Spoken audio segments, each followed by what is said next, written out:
So back in my previous incarnation as a school teacher here in Japan, lo those many years ago, I, as one of my gigs, was teaching at a kindergarten where one day there was the 4 and 5-year-olds were creating little flags because there was going to be a marathon race in the town. It was a big deal, so they were going to stand and cheer the racers on. So they had to color these flags, and it was I think a free coloring activity. It was just basically a square piece of paper or a rectangular piece of paper they could color any way they want.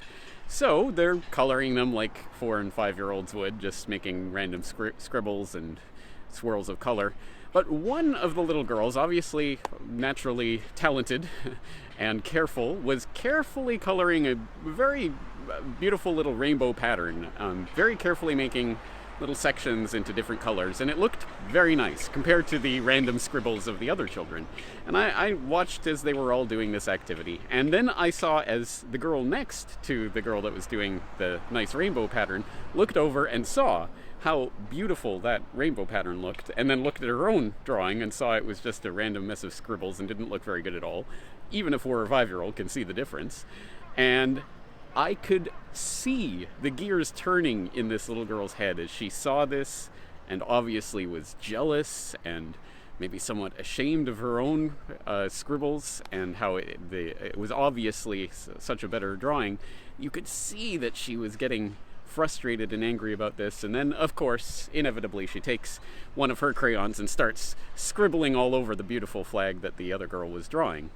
That moment stuck in my mind as a moment that describes something about human nature, or at least the worst part of our human nature, which is, of course, jealousy, greed, our wish not just to be as good as someone else, but our wish for their thing that they have created to be as bad, as ugly, as messy as ours.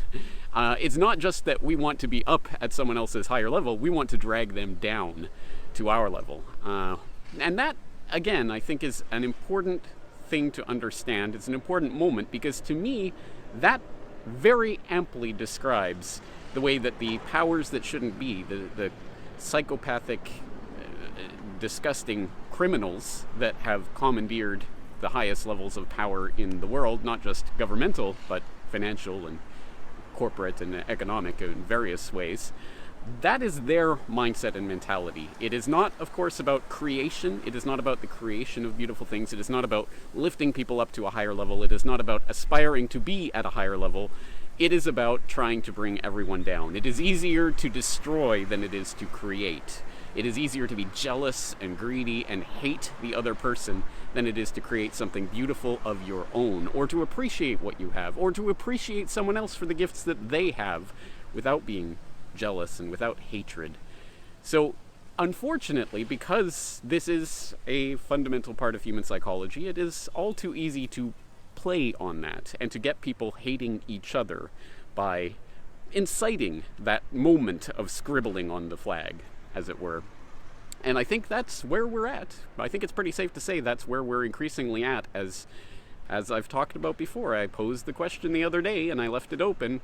If we are being programmed to hate, then how does that look in the online outrage culture, and what are the alternatives? How do we avoid that?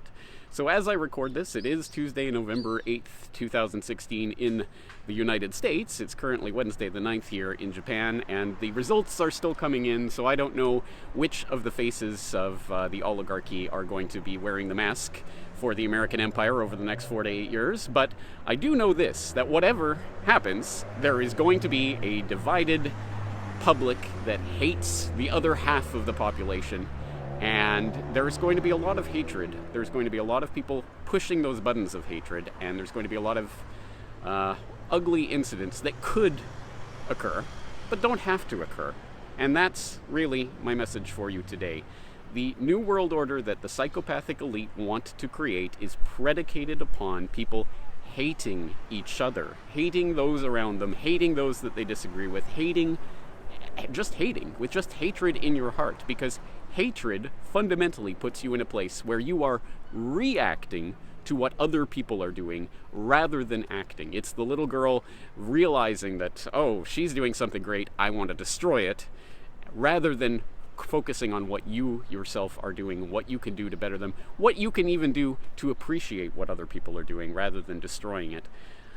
These are some big topics, and I know there's going to be a lot of people who don't want to hear it and who can't understand what I'm saying right now, but I think in the long run, whatever happens today, over the next year, over the next 4 to 8 years, over the next 50 years, whatever happens, there will be something on the other end of these times that we're living through. However crazy they may seem right now, there will be a humanity on the other side, and the question is, what kind of humanity do we want on that other side? Do we want a humanity that functions on hatred and division and hating the other and wanting other people to be destroyed and their creations and works destroyed? Or do we want to lift each other up as a society? And that's up to us. That isn't up to whatever political puppets or financial elite or string pullers. You are not powerless people just at the whim and mercy of these big forces. You are an active person who is actively creating your life. And you can choose to create that from a position of love, or you can choose to create that from a position of hate. I know which side I stand on. I stand on the side of love. I hope you'll join me. That's it for this heady edition of the Corbett Report. I'm James Corbett at CorbettReport.com. I hope you'll join me again very soon.